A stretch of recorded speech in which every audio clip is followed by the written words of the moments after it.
doing today. Fantastic. I just need some advice, okay? Because I want to have the swagger that Roxanne has, okay? That she could just walk into a bar and see her old boo, like, what's up, what's good? Like, so can you give me some swag tips? Like, I need to know. I'm single. I'm trying to find somebody. Like, just teach me some swag, please. I need help. You don't need help.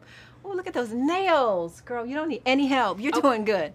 Okay, so I just flutter a nail. Put your nails out there. You can put your confidence on. Okay. You know how we do. Okay. Just, be fully. If you only knew how much I struggle, okay, Halle, I be struggling. Do you? Yes, but it's okay. I'm in your presence, and I'm going to take your swag. Okay. I'm going to give it to me, okay? I don't believe you struggle. Okay, ask my mama, okay? She getting a little scared now, right? But one of the things that I do love about this movie is it's kind of like I like that you help Mark's character not be stuck in life anymore. Yeah. So I think a lot of times, sometimes we feel stuck and we can't move forward. Yes. And what I want to know for you, being in this industry for so long, accomplishing everything that you have, how do you make sure that you're still not getting stuck? Because I decide not to be. It's a conscious decision to not be stuck, to challenge yourself, to push yourself. And by doing so, you take risks. And when you risk, you could risk and win, you could risk and lose. And it's about not being afraid of losing, knowing that your greatest lessons are learned down there in those valleys, but that you can rebound. And so with that ideology, I'm not afraid to take risk. I'm not afraid to fail. I've failed so many times, and I'm still here, right? So you can't win big if you don't risk big. And I've won big sometimes, too. So it's about a balance. So you have to keep pushing. You can't win big if you don't risk big. Okay, I'm using that. I'm still with that. For the most part, work is always an adventure. I'm getting to try something new, stretch a little bit more, take risk. Aging gracefully has allowed me also to play roles that are age appropriate. I'm just kind of taking it as it comes, but always pursuing new and interesting things to do. And then with everything else that's happening in my personal life, with my family, the kids growing up, and all the stuff that's happening with them now, it's exciting. I'm looking for a dull moment here and there. Do you really want the dull moments? A little rest time. If you get rest, okay. A little rest time. Okay, I'm going to manifest dull moments for you then. Thanks. Only if you're going to rest, all right? Oh, yeah, we'll rest. Okay. Just be careful, I think, with the path we take in terms of career. I think it's easy to say, oh, I want to have a good career and I want to work. I mean, there's a balance, working, what's available, the kind of roles that you want versus what they're offering you. And there's always the financials of it all. It's like, oh, this is working. I could continue to do this and stay in this lane, and I can just continue to be okay. And I don't know. It's risky, but you're always looking for something that people aren't necessarily thinking about you for. So you make choices that excite you, and if you're excited, I think you bring the passion to the role, and you bring that. I've seen roles and I've seen projects that people are in. I look at it and I go, it's because of the effort, and I can see the passion and commitment for them on camera, but also I know behind the camera, that made the project work. Because if they had come in and had phoned it in, there was someone else had taken that role, it wouldn't have been as good, because some people do things and they're just tired of it. They're boring themselves. And sometimes they put themselves in a position where they're no longer excited about it, and so the audiences are not excited. Right. But also, too, I want to know, it made me think about if I could do things differently, or not even do things different, if I could just take a new path in life, what do you feel like your second career would be? Oh, interior decorating. Yeah. I feel like you could still do that. Yeah. I don't know. My day job keeps me pretty busy. Okay. So I think if I could, just start all over and say do something else, I would do either be an architect or interior design. I love this. Now I want you to play an architect. Play an architect that's really inspired in real life. I feel like that could be. Yeah. Okay. Write that. Okay. Write that. Okay, now when I Write call that you. and send it to me. Okay, I got you. I'm not really sure, but I definitely would like a second crack at going back to school. I just feel like if I could have applied myself the way I apply myself now, things would have been very different. Where would you study? I would have just at least start with paying attention. Okay. That's still kind of hard. Showing up to class. Okay. And then not being afraid to ask questions. There is opportunities for you to seek out this information and be successful, but it wasn't the thing. I don't know if I'm just a late bloomer, but I would have liked to, done better, and hopefully I can encourage my kids that the time is now to work really hard, and it will set a great foundation for your future. And you can still go back. I went back to get my high school diploma, but now maybe to take a course. Listen, I want the college experience. My daughter's at college, and she's having a blast. She's gonna live her best life. Okay. Oh my God, we went for Parents Weekend. It was all of it. God, you know what? Goes back to I guess it's a lie I tell sometimes when I'm on a plane. If someone sees me and if I'm sitting next to someone on a plane and they don't know who I am and they don't recognize me, I never want to talk about myself or my career or tell them, because then it becomes a question after question after question. Mm-hmm.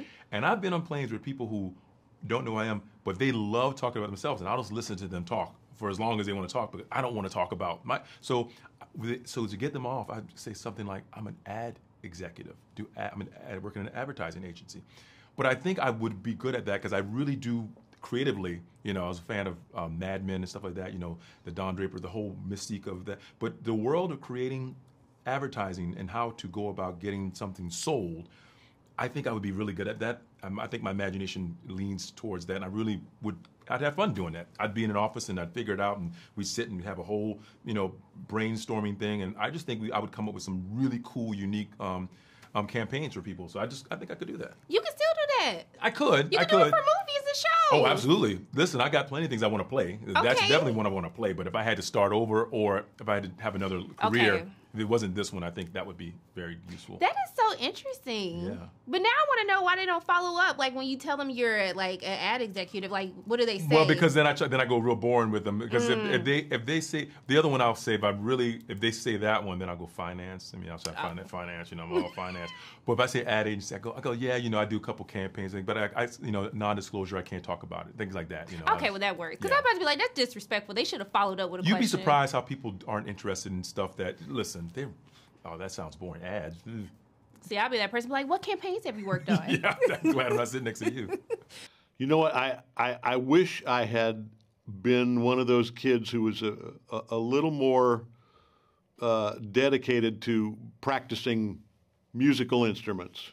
Because I studied music. I studied music in college, but I was a singer and a composer and a conductor. And I wish I could sit down at the piano or pick up a saxophone and just really wail. I can kind of hack my way through on guitar or this or that. But yeah, and it's like, I'm saying I wish. It's not too late. I could start taking piano lessons tomorrow. Maybe I will. Okay, I'm going to do it too, because you're going to start a fight in my household, because my mother always brings up, I spent all those money on piano lessons, and you just let it go. Yeah. No, okay, so we're going to start piano lessons tomorrow, right? Okay, yeah. Tell your mom. Is she going to... Okay. She going to pay for it? Okay, well, I guess I'm going to have to pay for it, because I still owe her for the piano that she bought for me that I don't need. Oh, well, you got the piano. You have to get the lessons, yeah. Like that... he has this moment, he's like this fish out of water, but then like he feels like, okay, like I can do this spy stuff now. It was really, for me, the motivation was always like to do whatever he can to impress Roxanne and hopefully to win her over and getting a second chance. There isn't anything he wouldn't do. And that was all the motivation that I needed. It was a great thing to really give you an anchor to just think about, okay, you waited 25 years to get another shot, and you gotta step up. That's an important shot. You're gonna try to save the world and get your girl at the same time? Yeah, well, if I got I'm not worried about saving the world so much. You're like, I'm gonna get the girl, and if the world gets saved in the midst of that, that's fine. She's really the one saving, and she's the real hero. I need to know, why did it take so long for you and Mark to work together? He's been the best thing I didn't know I needed. I have no idea. I've known him forever, like forever. I don't know why, but instantly when we started working together, I was like, wow, this is amazing. Like, we really had fun, and I hope we get to do this again and again, because we really had fun working with each other. I told him, you made me believe in romance and action. Normally I'm that person, like, I like to have my genres separated sometimes, but for this, I was like, yo, this is cute. Like, you got your action, and then I'm just like giggling, looking at people just flirt with each other. I was like, y'all did that. Oh, thank you. It's just finding the right thing, we'd always talked about it, and, every time we kind of ran into each other, but, finding the right thing, and she's off doing this, and I'm doing that, and then when, finally things aligned. Well, I have to say, I'm a stickler about not having romance in action films, but y'all actually won me over with this. It made me believe that we could have romance and action at the same damn time. Nice. So I And appreciate look, you. Halle, we were just talking about, what would we do if we were going to do the sequel, and she would say, well, Mike would still be waiting. Still have to wait. I kind of want a prequel though. Yeah. Because when they was getting into the drama of what happened in high school, I was like, I kind of want to see that Yeah, though. that could be cool, yeah. Okay, so we're gonna speak again for the prequel and then the sequel. All I right. look forward to it. And then you're gonna have rest in between that, all right? Oh, yes. I will not be coming from Australia on a 2-day trip and then going back. Oh my goodness, I don't know how you do it, but we appreciate you for doing it. Okay. Oh, my pleasure. Thank you. But I love how your character is like no nonsense and how, I like how even the first meeting that he has with Mark Wahlberg, he's like, go ahead, drive this car. Like, do what you need to do. I like this whole idea of you're starting something new and kind of just being thrusted into this world. And I want to know for you, going back to those early days as an actor, kind of what was like that first experience like for you, kind of being a fish out of water, like into this crazy pool of acting? Well, there were kind of two, because one of them was when I first started doing theater when I was in college, and I was a music student, and then I found myself on stage at the Big Fork Summer Playhouse in Montana playing the lead in a musical and having to talk and try to behave like a human being, which I was horrible at, but got some very good direction and instruction. And then the other big transition was at age 40, transitioning from theater actor to film acting. And my first film role was a tiny part in a really fun movie called The Ref. Dennis Leary, wonderful Dennis Leary movie. And I had a couple of little scenes. And, my first scene was pretty dialogue heavy for me. And, and I was older than Ted at the time, but I felt like the rookie, and he was very kind and patient with me. And I was just trying to keep my pulse rate down and not feel the pressure and remember all the stuff that I've been doing in theater for 20 years and translate it to this other environment. It was intense. Is there something that you haven't done yet that you wonder, like, what type Tons. of roles have you not done? Well, let's speak into existence. Well, I think I am. I think there's a romantic comedy. I still got to do one of those. A romantic comedy. I think I still have to. I have to do comedies. I think in general, I think I need to go into that range of comedies a bit more. Their ideas. I was talking to another interviewer about it. And I think there's some really cool concepts for comedies because I think that's where when I was a kid, most people would have thought I would have ended up based on who I was when I was a kid. When I got into acting, they thought that was the kind of acting I would be doing. Really? And I chose this path, and now I want to make sure that I at some point start to play in that world as well. Okay, well, you got the rom-com look already. Yeah. It's giving like tall, dark, and handsome, walking by, catches her eye. Yeah, I want to do a little bit of that. And I want to. It has to be sophisticated, though. It has to be sophisticated. Yeah, okay, you got the sophisticated the Hitch was a good one. Hitch, that was a good one. I'll figure it out. Okay, so we're gonna talk again. Okay. When you do your rom-com, okay? It's done. It's gonna have comedy in it. Yep. All right, that's it. It's done. We spoke into existence. It is. One of the things that I have always admired about you is that you've shown that Black women can be badasses, like they can be action stars. And I really want you to talk about the intentionality behind that, because I love that you're just continuing to kick ass and play action characters in the roles that you take. I think it's been really important that as a Black woman, we don't allow ourselves to be victimized, right, or to portray that. Mm-hmm. So I'm not talking about a character. I service the character, whatever that is, but I think to take on roles that show us in all of our power and all of our strengths have been really important for me. It's kind of synonymous with who I am. I was a gymnast as a kid. I've learned all kinds of martial arts and self-defense. Like I embody that, and I like to be able to put that in my work. I think that's really important. Not as even a Black woman, but just as women, we have to know how to protect ourselves. We walk with a new confidence when we can do that, right? And I think it's important to teach our young girls that bullying is a real thing. I was bullied as a kid, and I think that's largely why I fight and why I learned to fight and why I can now do it in films. It's really important that we learn how to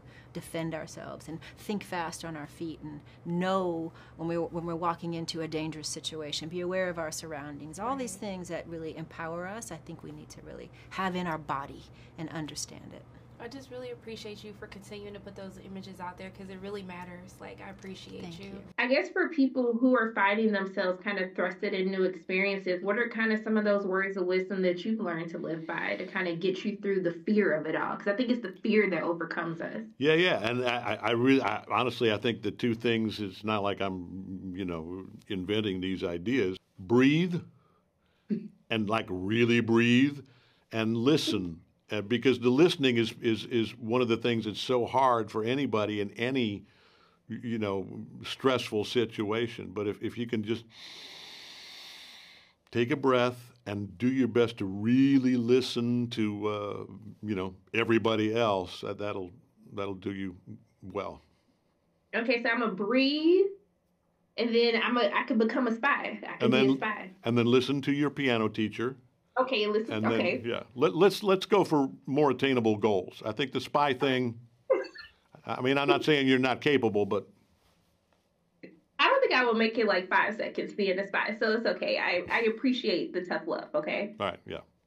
Look, I just want to thank you so much for taking time out of your day to speak with me. I can't wait for us to talk again and play our piano duet together. I'm looking forward to it. Okay, and I'm just sending so much love and light your way. I really appreciate you so much. Thank you.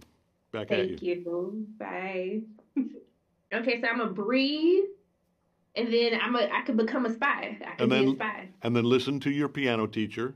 Okay, listen. And okay. then, yeah, let's go for more attainable goals. I think the spy thing. I mean, I'm not saying you're not capable, but I don't think I will make it like 5 seconds being a spy, so it's okay. I appreciate the tough love, okay? All right, yeah. Look, I just want to thank you so much for taking time out of your day to speak with me. I can't wait for us to talk again and play our piano duet together. I'm looking forward to it. Okay, and I'm just sending so much love and light your way. I really appreciate you so much. Thank you. Back at you. Thank you. Bye.